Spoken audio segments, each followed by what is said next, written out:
ground and made him a pillar. And he laid down on it. He sure did.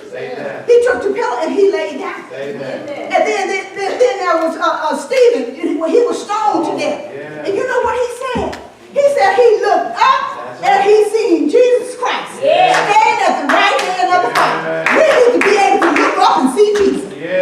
Don't bewail your situation, but look up and see Jesus. Praise be to God. David went up against Goliath with a slingshot and a rock.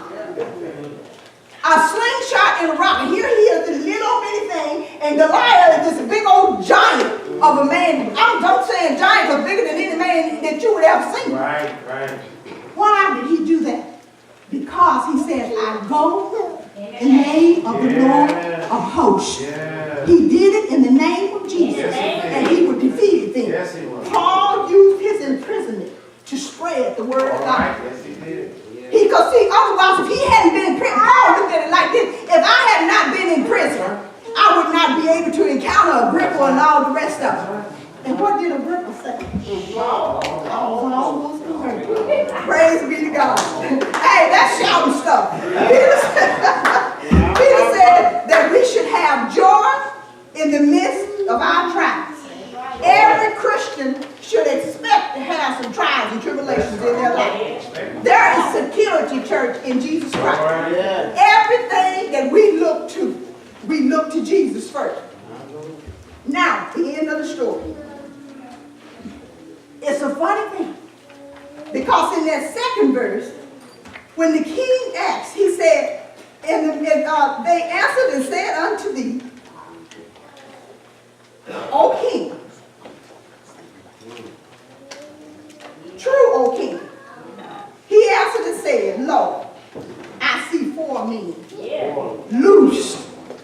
Didn't they bind them 4 men and throw them in the furnace? They bind them, and this is what I'm saying is, Jesus will not let you be shackled. All right. Jesus will loosen your chains. He will put you in a place where you will be able to walk through. And the fire won't even burn you. Right. And he said that they were walking in the midst of the fire and they have no hurt. These men in the fire, hands tied up. They were loose and they had not no burns on nothing. The fire hadn't even burned them.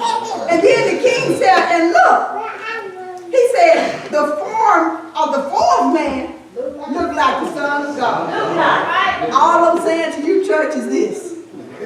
God will go with you through the furnace, through the fiery furnace.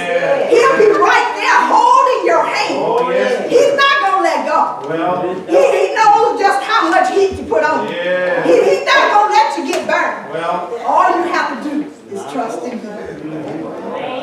And I say to you today, keep having fellowship in the furnace with Jesus Christ. Fellowship in the furnace with Jesus Christ. Praise be to God.